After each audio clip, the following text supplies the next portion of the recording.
Hey guys, welcome to our stream here on Monday, November 10th. Good morning. Hopefully you guys are having a great morning and enjoying this kind of weird week, right? Because Veterans Day is tomorrow on a Tuesday and not on a Monday, so I don't know, government shutdown anyways. But we're going to talk about that. So hopefully you guys are doing good. And well, let's get on to it because I mentioned government shutdown. That's going to be our first topic for the day, right? So also, I'm using ground news like last week, and we'll talk about them in just a minute. But good news, right? Good news. The Senate passed the first stage of a deal that could end the government shutdown. So that is great news. Basically, what this is going to do is it's going to provide funding to the government for most things until January and some things until next September. It's kind of split up into a bunch of different stuff, and it's unclear exactly what it is. But one thing it does not include: the Obamacare subsidies. So that's good news, I think. The one thing I will say, yeah, there is a whole big article about this, right, where it talks about what exactly is in it, everything like that. I will go ahead and paste it into the chat right now, so you guys can see that when you're ready. But the one thing I will say is we still have to have the House sign it because it's not exactly what the House sent over to the Senate. Now, I think the majority of the House Republicans will sign this, so that's a good thing, right? But most of the House is not there right now, so that's a problem. They can't sign it and they can't advance it. So basically, I bring this up just because Johnson is basically saying, "Hey, get back right now," because basically the country is going into chaos. Right? There's the airlines shutting down, everything everywhere. It's just a problem, and people are going nuts. SNAP benefits, they're having to be funded by the state because it's unsure if the federal government's going to fund it. It's a lot. There's a lot of different things like that. So the good news, excuse me, the good news is that, yes, the government shutdown end is in sight. Now, I wish it was like a snap happen right away type of thing, but it is not, unfortunately. So basically what's going to happen from now on is it's passed through the Senate. So the Senate has, from my understanding at least, has approved this deal to end the government shutdown. Now it's going to pass to the House, and the House has to approve this deal. And if they make any changes, it's got to go back to the Senate, and this back and forth type of thing, it's a big deal. It's a huge hassle. So hopefully the House likes it enough. There wasn't too many changes, right? And they will approve it. And if the House approves it, it'll go directly to the president's desk to sign. Now, the time in between all of that, that's a good question. I'm not sure exactly how long in between all of those different things, or how short of a time period that can happen. I really hope it is a shorter period of time because, look, the government needs to get back open, right? This has been what, 41 days now, 42 days, something like that. Ridiculously long period of time that the government has been shut down. We haven't been paying people that should be paying, that are working hard, right? Okay, sorry. And so we're looking at getting everything back up and running. So that's good. So good deal. Government should be up and running. I would say, if I were to guess, because today's Monday, tomorrow's a holiday. Will they work through the holiday? I wish they would, but who knows? We'll see. Excuse me. I think if I were to guess, right, I would guess the House gets it probably Wednesday if they're not there tomorrow because the holiday.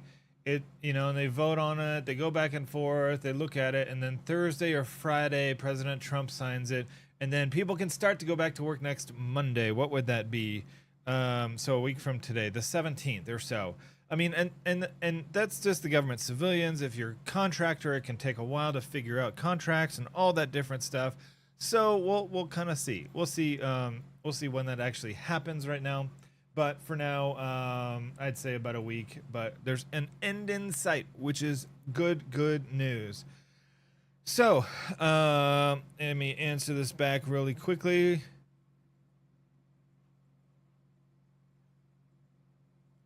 So the other thing I wanted to talk about, I ran across this and found this just mind-blowing, right? Mind-blowing stuff.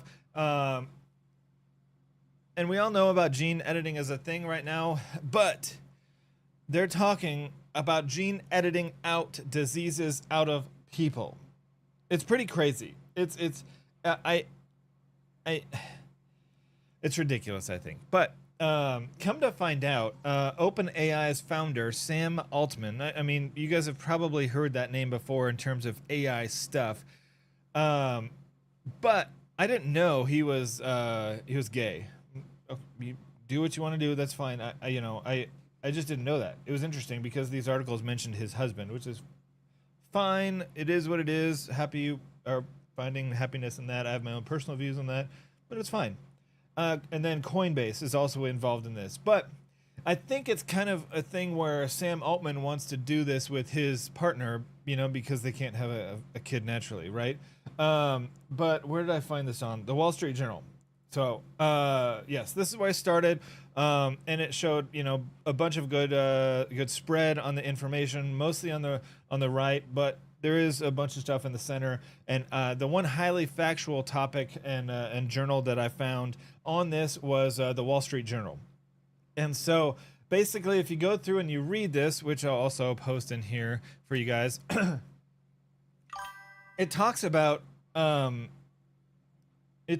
bunch of stuff, right? It's super interesting. But basically, they want to be able to genetically edit out genetic diseases, right? And so this doesn't talk about Sam Altman being a donor and wanted to do it. They had someone volunteer for it to do it already that has certain genetic disorders in their lineage. And so the goal of this, and the first one, is to edit out that genetic trait so they don't have those genetic diseases with science and then have a kid born with it.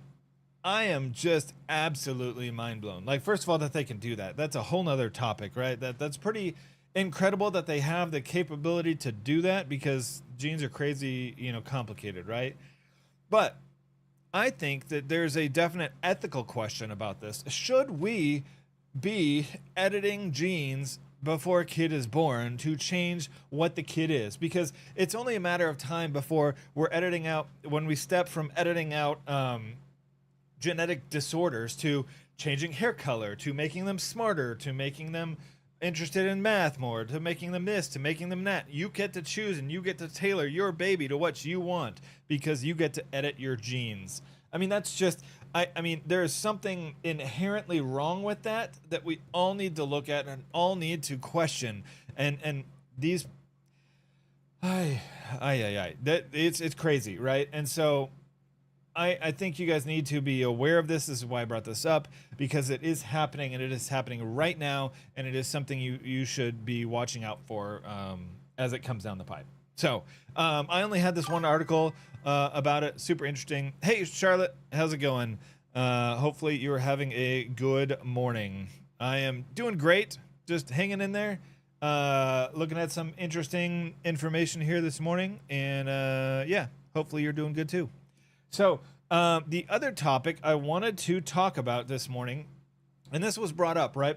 So I have a service dog. His name is Pilot. He is not in here at the moment. But when I went to go get his vaccines done, he basically, they were told, do not get the Novavax vaccine. The Novavax NXT canine vaccine, specifically the rabies, but any of them really. I was like, oh, that's interesting, but sure. They can tell me what to do. Why not? Well, I found out why. So let's talk about rabies, first of all, because that's one that we're talking about, right? It's been basically eliminated in everywhere, and rabies is basically it's a viral infection that can incubate from any period of time, from a few days to more than a year, and then when it takes active, it can go into the brain, and it can cause them to become rabid and develop brain swelling. And then they won't be able to, control their body anymore, basically, and they lose breathing and heart function, and then they pass away. So it's a big deal, and if they get it, it is pretty much fatal right away. So I wanted to talk about what rabies was and have this article, first of all. But so basically, the USDA has approved self-amplifying mRNA injections for dogs and cats with zero long-term effects, no public warning. I would say that's a questionable statement with zero long-term testing, and I'll tell you why in a second. So, have you guys, first of all, mRNA injections, vaccines, that sound familiar? Anyone with little testing, little anything? Yeah, that's what I thought. We're back at it again, but this time with dogs. So this is the Novavax, like I said, NXT that's now rolling out across America. This is from August, so it just started coming out. And it uses self-amplifying RNA, which is similar to what we saw in the COVID, right? So there's this video here on X. I'll play it for you. And where's the play button? Replay. Sorry. The USDA last year approved self-amplifying mRNA injections for our cats and our dogs for rabies and a few other things. And these are authorized and they're widely available for online purchase. And so veterinarians across the country are currently injecting self-amplifying mRNA into our pets. This can probably shed onto humans, and this has to be stopped. Has it started? Has that started yet? Has that started? Yes. Yes. If you look up Novavax NXT, it's the platform developed by Merck. You will find it online, and you can even buy it. Yeah. It's possible. If their dogs or cats receive the Novavax NXT self-amplifying RNA particles, it's possible they are either shedding the self-amplifying RNA or the antigen products that the dogs or cats are now producing onto the owners, their bodily fluids. And so none of this was tested, by the way. They just authorized it anyways because they don't care. And so it's completely unknown, really, at this point.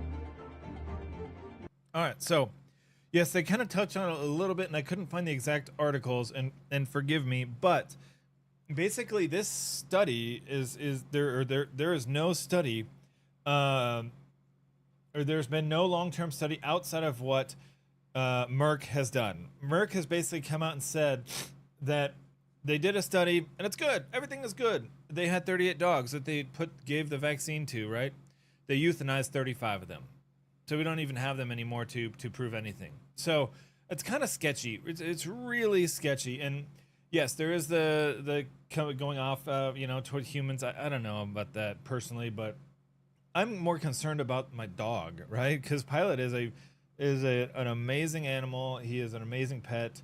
He's not a pet. He's a service animal. But, our other two dogs are pets, and I don't want anything to happen to them. But anywho, it just blows my mind. And they're also developing flu and leukemia vaccines for dogs and cats as well. So just you really need to be cautious with this. There's even a study out there. This is more of the safety and efficacy of the assessment of mRNA vaccines. And this is more of the research study that just showed they don't actually do any studies like with people injections. They just go over the data and look at it. And so it's interesting, right? But nothing crazy. I'll put this down here too. So we really need to be cautious, but why? Here, and this lady is from Stokeshire Designer Doodles, Poodle. What do they call them? Doodles. Doodle, whatever it is. She's a breeder, right? And she named these few things as issues with this vaccine that people just haven't been talking about. So long-term health impacts, right? We just don't have multi-year studies about this. Like we're just now finding out, right? Like that the COVID vaccine has multi-year issues as you go down the road. Well, what about in pets? We haven't done, this was just developed, right? So we don't know what's going to happen long term, right? And what about the effects of repeated doses? In the study that Merck did on their own pets, they did very only a few small studies. They just it's really unfortunate, and so they only gave one dose rather. And so we don't know what the long-term of repeated doses are. Also, the impact on internal systems, right? Because over time, they euthanized them. 35 out of the 38 dogs. Pretty crazy, right? And then generational questions like we talked about before. It's, you know, we just don't know how this is going to last and how this is going to make a difference in the long term. So thank you. I appreciate it. You enjoyed it, Charlotte. Hopefully you continue to. So I just, please ask questions. I mean, I know most of you guys have dogs and cats, but please ask questions when you get them vaccinated. I mean, please, you know, we need to be aware, whether you do it or not, we need to be aware of what we're giving our pets, and not just blanketly giving them vaccines, right? I mean, because we could talk yes or no on vaccines completely, right? That's a whole nother topic, and dogs versus people. I mean, I'm not even going to start on that. Maybe we can talk about that another day. But just please ask questions about your dogs, right? Please, please, please. So, yes. Please ask questions. So, I also, real quick, here wanted to say that this video is sponsored by Ground News. So I really appreciate them and their affiliate program.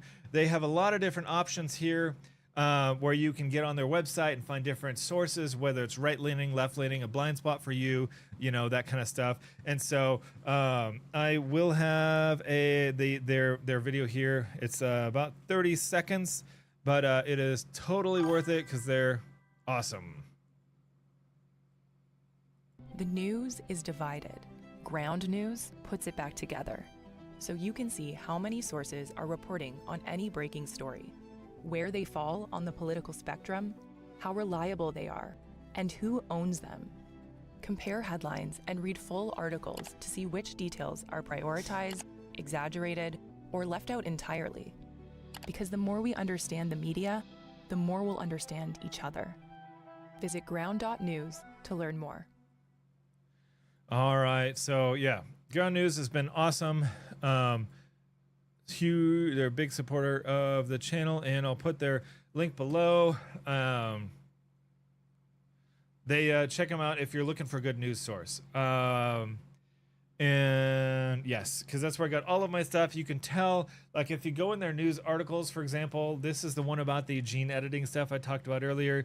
They will tell you, like, left-leaning, right-leaning, what news sources they came from, if they're, you know, their factuality of their news sources, who owns them, all that stuff. So, anyway, that's all I'll say about them. They're amazing. They're awesome. Take a check out at them.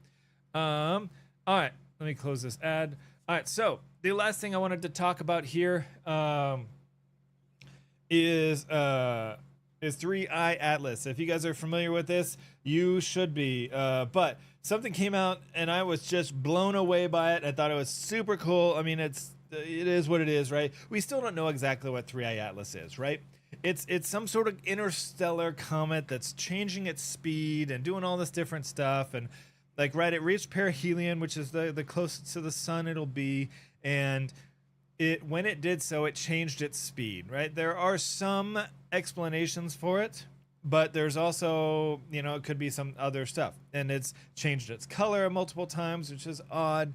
But so, interesting thing. It's done a lot of like non-visual stuff, picture imaging, like spectral imaging, all that kind of stuff. And now the Japanese Space Agency did a bunch of that, and someone over there in the Japanese Space Agency took all that and made a artist rendition of what they think it is. Are you guys ready for this? It's pretty incredible. Okay. Oh, yeah. Oh, what is this? Close that. Look at that. Does that look like a comet to you? No, not at all. No, it is not a comet. So keep in mind that is not a picture. It is an artist rendition based on the imaging results that they got in Japan. And so just keep that in mind. Also, NASA is still waiting. We're still waiting for NASA to release their images of this thing, and why they haven't, who knows? Who knows? They do their own thing sometimes, and it's frustrating. So All right. But there's also here the big part about this, right, is that everybody thinks, and if it is that rendition or close to it, is aliens. Are aliens here? We, that's why we want to be prepared, and we'll talk about that in a minute. But Avi Loeb has mentioned this before, and he is actually, why people think this is a big deal and why people are listening to him is because he's actually a well-respected physicist. And has been for a while. And so when he says something, it means a lot and people pay attention to him. And so he is the one who started this alien thing at the very first time. So it's pretty crazy and yeah, is it aliens? I don't know. Could be. We won't know. I mean, I really think because I don't believe in aliens as people would think, right? I don't think there are people living on other planets or other solar systems. I think all of those are demons from somewhere else. But that's a story for another day. Just demons and trying to distract you from the real truth, which is Jesus Christ. But so interesting. We'll see. I mean, they'll look real. They'll act real. They could attack and kill us real, but in all reality, they're demons. So I was kind of mentioning this earlier as a part of when they reached perihelion, it started changing color, changing speed, and now it's also sprouting out multiple jets of we don't know yet, or at least I don't know. But it does show its stacked green, red, blue filter exposures revealed a halo 500,000 kilometers wide, and at least 7 jets, sunward directed ones, on November 8th. So sunward directed, that seems weird because it's not a comet which is blowing the tail out. So, yeah, pretty crazy. But here's the thing too, is that because of where it is at and where we're at in the solar system, we can't see it right now. It is basically hid behind the sun, and we won't see it again until late November, early December. We're not quite sure, but it'll be interesting to see how much it's changed when we actually get to see it again. So we're all kind of holding our breath now, as it kind of has disappeared, and people are just now doing a lot more research and studies onto the photos and the telemetry, all that different stuff that they've gotten before it disappeared. So super interesting. Yeah, I don't know what to believe, to be honest. But like I say every week on this channel, on these streams, we need to be prepared. You need to be mentally prepared with all of the knowledge that you need.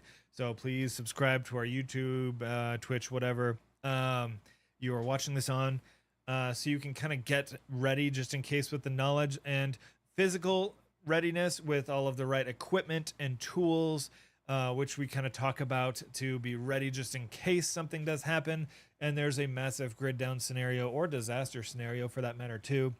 But also you need to be ready spiritually. So please, go to a local Bible-believing Christian church, know Jesus Christ, and be ready spiritually in your heart, because that matters more than anything else. So I truly appreciate you guys being here. Thank you to all who have been in the chat, especially on, it looks like, Twitch. We appreciate it. And thank you so much for everything. It truly means a lot. And we will catch you maybe in a few days. I'm not sure. It just depends on what happens, right? Once the government reopens, of course, we will come back and be live on here again, at least. Or if something happens big in any of the other stories that we normally cover. So thank you guys. We truly appreciate it, and we will catch you guys again later.